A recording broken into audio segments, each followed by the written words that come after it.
At Denver International Airport, the morning felt unusually crisp, the kind of chill that wakes travelers before their coffee even has a chance. The terminal buzzed with energy, people rushing to gates, rolling suitcases clattering across the floor, announcements echoing under the high ceiling, and travelers juggling luggage, phones, and boarding passes. Amid all this, Marcus Hill walked calmly, hands tucked into his jacket pockets, observing every detail with the careful focus of someone who had spent years noticing what others overlooked. Marcus was an FAA inspector, a federal officer responsible for evaluating airline crews to ensure safety standards were strictly followed. Today, he had a surprise assignment, a domestic flight from Denver to Charlotte. Surprise inspections required discretion, blending in as an ordinary passenger until the moment the crew realized an official was observing their every move. Marcus preferred it this way because it revealed the truth about how crews behaved when they assumed no one important was watching. As he approached Gate C32, the waiting area was bustling. A mother struggled to calm her toddler. A business traveler spoke sharply into his headset. And two college-age girls laughed while comparing photos on their phones. Marcus stepped up to the counter. The gate agent, a young black woman named Leah, looked up from her screen and nodded politely as he quietly explained that he needed inspector access. When she saw the FAA badge, her expression shifted instantly to professional respect. "Of course, sir," she said, printing the authorization slip discreetly and handing it to him. Marcus thanked her and pocketed the slip. He appreciated the smooth professionalism, no confusion, no attitude, no unnecessary questions. When pre-boarding began, Marcus was among the first to walk down the jet bridge and step into the cabin. Two flight attendants at the front immediately caught his attention, a tall white man with slicked back hair, whose name tag read Rick, and a blonde woman adjusting safety cards in the first row, named Karen. Marcus approached and politely introduced himself, holding up his badge long enough for them to read it. Rick barely glanced at it, smirked and said, "Okay, but we're setting up, so don't get in the way." His tone wasn't joking, it was dismissive, as if Marcus's presence was inconvenient simply because he didn't fit their assumptions about authority. Karen, crossing her arms and tilting her head, added sharply, "You'll have to wait. We have important things to do first."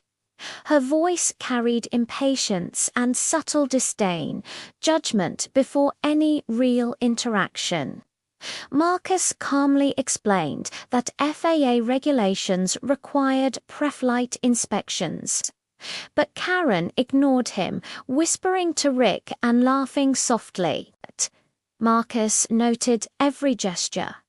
There was no need to argue. Facts had a way of speaking for themselves. Moments later, another flight attendant, Sophia, emerged from the galley. A Latina woman in her late 20s, her presence exuded calm and professionalism. She glanced at Marcus's badge, recognized him immediately, and her expression softened. "I'm so sorry, sir," she said politely. "I wasn't informed about a surprise inspection." She stepped aside, guiding him toward the cockpit with respect and efficiency. Marcus silently appreciated her composure. Some people naturally understood professionalism, others had to learn it the hard way. Just then, the captain arrived, a middle-aged man in uniform, walking with confidence and authority. When he saw Marcus, he stopped and said warmly, "Inspector Hill, we weren't expecting you today." He shook Marcus's hand firmly, acknowledging his authority. Rick and Karen froze, suddenly aware of the grave mistake they had made by dismissing him earlier. Their earlier attitudes vanished, replaced by artificial politeness. But Marcus was used to reading these shifts. He focused on the facts, not the performance of contrition. Inside the cockpit, Marcus carefully checked emergency procedures, oxygen masks, fire extinguishers, life vests, and all safety equipment. The first officer answered questions clearly, demonstrating thorough knowledge of protocols. Meanwhile, Marcus observed cabin interactions quietly. Sophia assisted an elderly passenger with luggage, knelt down to reassure a nervous teenager flying alone, and consistently treated passengers with patience and dignity.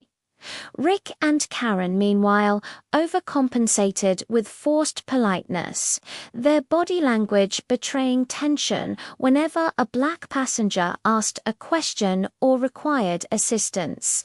Marcus noted everything meticulously during takeoff. Marcus observed subtle behaviors, Rick ignoring a black passenger's request for assistance until Marcus glanced his way. Karen rolling her eyes discreetly when a young child asked for a blanket. Sophia, by contrast, preemptively addressed passenger needs, always courteous and efficient. Marcus didn't judge intentions, only actions. The difference was clear and telling. When the plane landed in Charlotte, Marcus waited for most passengers to deplane before stepping into the terminal with the crew. He calmly told them he would file his report within 24 hours. Rick and Karen immediately tried to justify their behavior, citing stress, morning rush, and miscommunication. Marcus listened silently. Excuses couldn't erase observed facts. At the airline's operations office, Marcus presented his findings to the duty manager. He recounted the entire flight. The dismissive tone, the disregard for FAA protocol, and the biased assumptions that influenced the crew's behavior. Leia, the gate agent, submitted a corroborating statement about what she had observed during boarding. Multiple reports made it undeniable. The behavior wasn't imagined, it was documented and consistent. Within 2 hours, the airline issued formal disciplinary action. Rick and Karen were removed from active duty, required to complete mandatory anti-bias training, safety refreshers, and performance monitoring. Their employee files would reflect the incident, affecting future promotions and opportunities. Accountability was essential, and the airline made sure consequences were clear. Sophia, however, received recognition. Marcus highlighted her professionalism, calm demeanor, and respectful behavior in his report. Weeks later, she was promoted, received a raise, and personal commendation from management.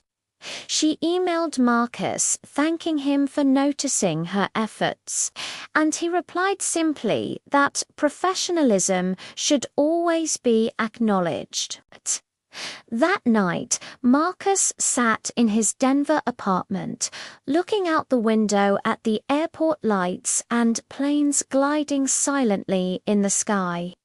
He thought of every moment he had been underestimated because of his race and every time he had witnessed unfair treatment toward others. He knew change didn't happen overnight. It happened quietly, step by step, in reports, in documentation, and in the subtle enforcement of accountability. His job wasn't about vengeance. It was about ensuring fairness and safety. Tomorrow he would board another flight, meet another crew, and observe the same behaviors, and he would continue to do it calmly, steadily, with patience and integrity, knowing that small actions could create lasting change. For Marcus, justice was silent but firm. He understood that fairness required constant vigilance and courage, even in moments when it seemed easier to ignore injustice. Every flight, every report, every corrective action contributed to a larger system where passengers could expect safety and respect, and where bias and discrimination could no longer hide behind assumptions. Watching the planes take off into the night, Marcus felt a quiet satisfaction. Change didn't need to be loud, but it needed to be consistent. And as long as he kept doing his job, one flight at a time, fairness had a chance to rise above prejudice, steadily and undeniably.